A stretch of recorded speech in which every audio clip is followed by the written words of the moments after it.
Evening. Tonight's setup is strange indeed. Oh man, this is fun.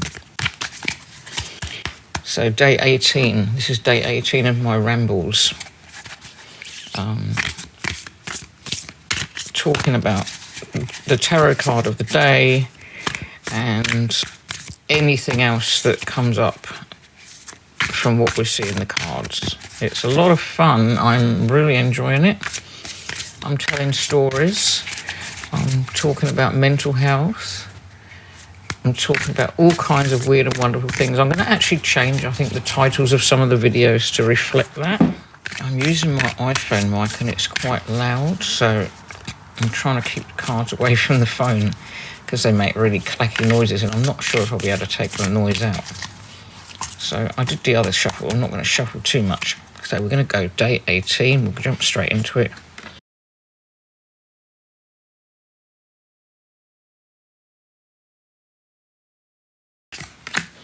And we have my favourite card, the Five of Pentacles. This is the card that I always associated myself with. You know, the traditional Rider-Waite Five of Pentacles. I'll just go and grab one to show you. Okay, I'm back. I nearly went into a Rider-Waite rabbit hole then, but I stopped myself.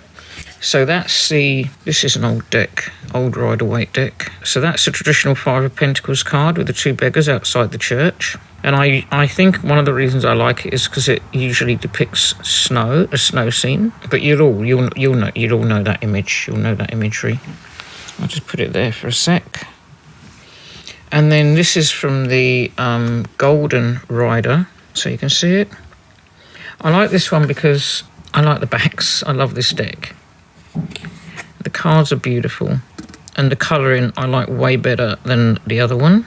I've got quite a few Rider-Waite decks, so that's that one. I have made a video, I think, about all of them a long time ago, so I might have had more since then, but maybe not. I don't have hundreds like some people. I've only got a few, but the older ones, the really older one, I'm not so fond of the artwork. The line work seems very heavy. And look at the backs, aren't they gorgeous? Yeah, so it's that AGM. That was a box. I don't know if it's got a year on it. I can't find a date, so I do not know. I wanted to show you that Five of Pentacles. This one we've got a spider, so I'm going to have a look at that in a minute. I like the Five of Pentacles because it's got that other outside looking in, which I think I may have mentioned before. And I always kind of see it as choosing to be on the outside, because in that card there's another deck I've got that I like, when the person's just sitting on a bench in a park, but the doors aren't closed. They could go in. Churches, normally the doors aren't closed. You can go in churches. So you're choosing to be on the outside. Okay, I mean, these guys are down and out as well, and they're beggars, and it's pretty sad. And they obviously haven't chosen their way. But there is a light. I like the card because there's that light behind them. There's that stained glass. There's that light coming through that can help them. You know, considering Pamela Colmsmith was one of the first people to actually, you know, do the imagery and everything for this deck, she did some really good cards. You know, she did some amazing cards when you think about it. And the Three of Swords is incredible from her deck. It's got everything about heartbreak, but a lot of the cards, they're just pretty amazing. So I mean, some people don't like her artwork and everything, but did a flipping good. She had a good vision, did a good job. There's a Three of Swords. The Six of Swords is one of my favourite cards. It's quite simplified.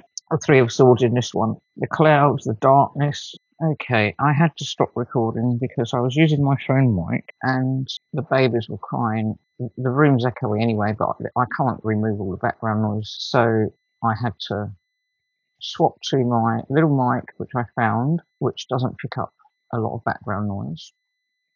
Doesn't pick up my voice very well either, and seems to make it extremely croaky, but there we go. So I'm going to have to take a photo of the setup that I'm in at the moment and put it on the video, or at the end of the video, so you can see, because it's crazy. I'm on the floor by my bed because my phone was almost dead, and the only way I can charge it is on this little stand. I don't have a cable at the moment, but the stand doesn't have a very long lead and is at a certain angle, so I've got it propped up on boxes with the phone charging. Ironically, all the faffing around I've done, because when I drew the Five of Pentacles, I wanted to show the Rider-Waite one, so I went to find that. And on the way to finding that, I came across a few others I thought I'd show you. So the phone probably has got enough charge to take it off. But I'm going to just leave it where it is now because it's all set up. But so yeah, so the Five of Pentacles is traditionally in the Thoth deck, it's known as worry, and in the Greenwood Tarot, which I have a copy of, not an original, it's one they released, I think, so you could print one. And in that one, it's endurance, which is that card. They're called stones, the same as they are in the Arthurian Tarot. So that's from the Greenwood Tarot. So it's got the lightning, and it's got, I don't know if you can see, but there's a little tiny person there in the storm. And then this is the Arthurian Tarot, stone 5, and that also gives it the worry, which it is worry. But again, worry is a choice. Worry doesn't do anything. Worry doesn't do us any good at all. And for fun, I got the Housewives Tarot. That's the Five of Pentacles. So she's smashing all the plates and she's crying. In the book, it says, crash, that's the sound of the stock market and the stack of dishes you just dropped. The Five of Pentacles indicates a heavy financial loss. What you must remember, however, is that in reality, you have lost nothing. Gravity and misfortune may have claimed your tableware, but it cannot smash your mojo. Your meatloaf is still unsurpassed, and your pimento, gelatin molds, and it's not very vegan, is it, are to die for. Collect the broken pieces, whip out the crazy glue, and get started on repairing the damage. So that's that little guidebook. That's a fun little deck. They do a zombie one too. But it does say a heavy financial loss, and you've lost nothing. Maybe it means on the stock market, where it's like, so actually I guess the stock market is a bit like worry, because you might have money there. I mean, I could not imagine doing something like that. You might have money there, but it's like you put the actual solid money in, but then when it goes up and down, it's like monopoly money, isn't it? It's different. It's a different thing. So, oh, here we go. Yeah, there's the original, the Thoth version. I cut my borders off. Some people think that is total sacrilege, but only the giant one. My little one, I didn't. But you can see it's got that real worry. It does feel like a heavy, dark, worrying card. Worry doesn't do us any good. Worry doesn't help us, does it? I mean, oh, I've got another one. The Divina Tarot I found, and I bought to show you. This is a lovely little deck. That's the Five of Pentacles. And in this book, it says, I'll show you the book. Traditionally, you often see this card with a couple left out in the cold, looking into the sanctuary of warmly glowing church windows. In its traditional context, it can represent financial or health loss. More than anything, I feel that this card is a symbol of grief. It's a time to let yourself be sad and weep for what has fallen, whatever that may be. Know that you will move past this time. There will always be a sanctuary and idea of a better time, a better life. If you can see it, you can soon manifest it. For now, it's positive to let yourself process these feelings.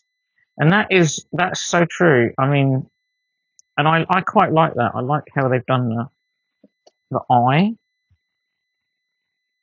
and allowing itself to weep, and the pentacles are tears. Pretty cool, isn't it? So that's very lovely. And then the Deviant Moon one, left one of my, I don't know where all my decks are, I've left one in the other room.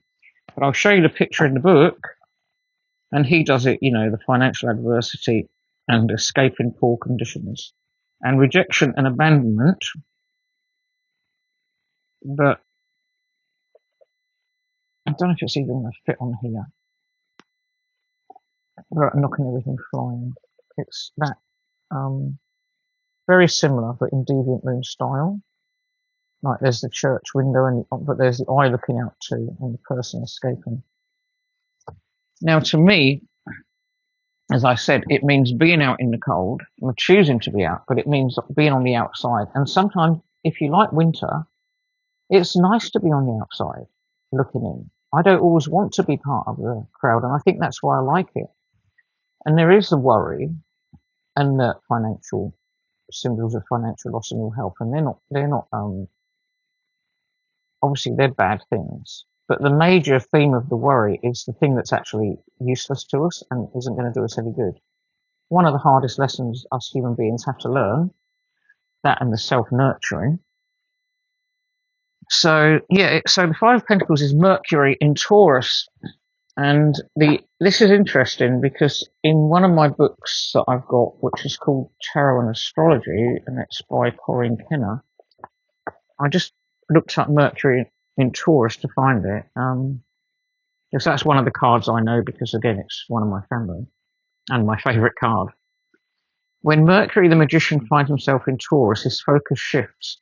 Normally he's busy on the intellectual plane, a role that corresponds to his rulership over Gemini, the sign of communication, and Virgo, the sign of work and service to others. Here in the Five of Pentacles, however, mental Mercury is thrust into a cruel, cold world where he has to fight for physical survival, because he's in Taurus, he's in Earth, he's earthbound, and he's trapped in his human form and existence. But he can transcend the physical world by turning to the spiritual realm of spiritual teaching and tradition, or maybe like me, dreams. So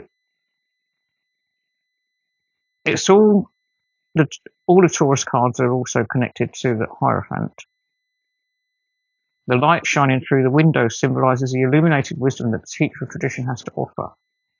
Much of this wisdom focuses on the earthly realities of life on this planet, where we find our spiritual selves embodied in human form.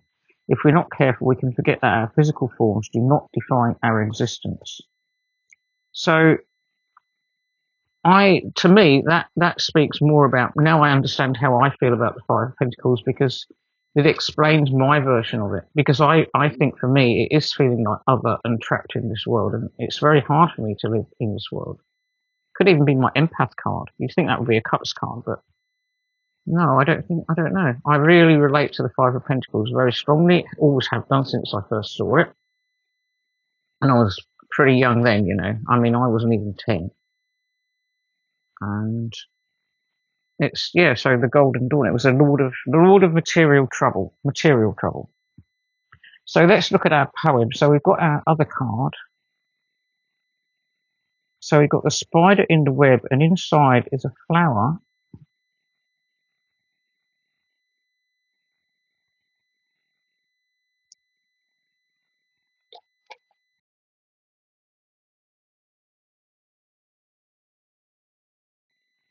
Weavers of the light are bound to starry nights, with a red rosebud in our centre, yet we dream in black and white.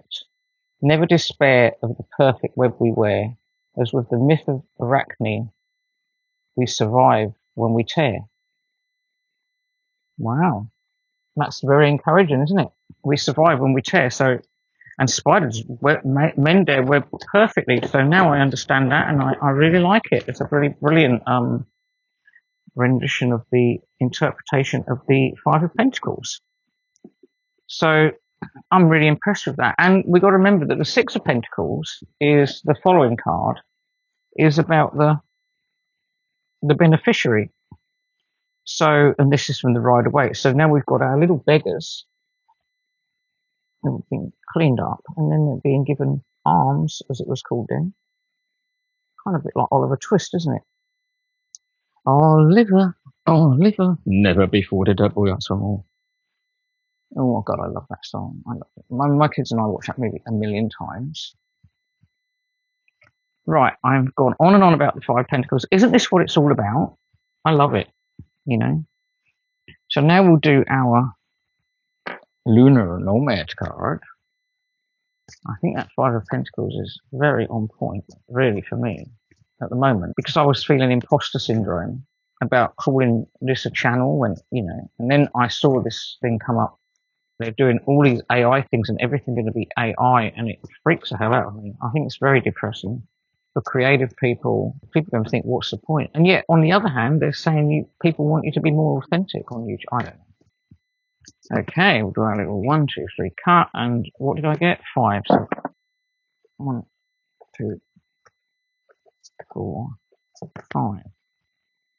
We've got the ship. So we've got the ship, number 3. Can you see that? A hot air balloon, an airship. Well, that means adventure, traditionally. and travel. So you can see you've got the compass, you've got the hot air balloon, and like old maps in the background, and some kind of writing. Okay, so yeah, travel and adventure. So I'm going to see what the guidebook says about the ship here. Travel, long distance, trade, long-term commitment, and commerce. So it says about, I'm not going to read it all because the light's bad and the writing is small. About the whole world being out there to be explored, action precedes adventures, throw yourself into the experience with confidence and wide-eyed enthusiasm. Armchair explorers only live precariously through the experience of the true adventures, whether due to fear or lack of opportunity. The ship sails without you if you are unwilling to jump onto the ride. Well, that is true. But sometimes I think you can travel more by walking a mile than you can by flying 10,000 miles. I believe that. I mean, I'm not saying you don't learn a lot when you do, but that's just another side of it. With awe and a bit of caution, you climb into the vessel, you board with a brave heart and faithful companions ready to expand their horizons. And then it goes on and on. The ground becomes smaller and smaller, but the possibilities grow as you climb. So it's a vessel for travel and exploration. No longer are you daydreaming of great adventure, you're in the midst of it. Dreams are now reality. And it goes on and on. More of the same stuff. Could you be sailing across the ocean to see the home of your ancestors? Have you booked a flight upon a metal bird, travel wet to where an old friend lives? I have indeed. Each one of us has an internal compass, a beautiful gilded instrument that knows the four directions, the way to true north and the path for exquisite possibility. Your inner dial is turning, pointing you forward. Will you follow the direction? You can dream the most vivid stories, touch the most faraway lands of your mind, but nothing replaces the enchantment of driving through crowded streets in a place you've never been before. Wouldn't you like to know firsthand the things you've always imagined? Not always, no. Sometimes, yes. Is there a place that you've always been drawn to, a place that lives behind your eyes each time they close? A beautiful landscape that you keep telling yourself has to be seen to be believed. I don't see it when I close my eyes because I have aphantasia, but there is a place I've always been drawn to, and that's Canada, and I'm going there, and I booked a ticket on that big metal bird. Leaving on a jet plane. Not for a few months though. Things keep reminding me of this, and I'm trying to forget it's happening, so I don't worry about it. So yeah, I mean, it's pretty pertinent for me at the moment, isn't it? It is true. If you don't do it, you won't know. I mean, I don't always think I need to go places, but I am always drawn to cold landscapes. I like bleakness too. So there we are. That's today's cards. It is kind of weird actually that I did dream of Canada and we did book the flight, and that was only last week. There we are. We've had the Five of Pentacles and we've had the ship. And astrologically, Mercury is opposing Saturn. So I hope that wasn't too boring. I hope you enjoyed my little Five of Pentacles tour. I like doing that. I do love to do that. And I will see you tomorrow. And I'll take a photograph of my little setup down here on the floor because it's quite hilarious. Okay, bye.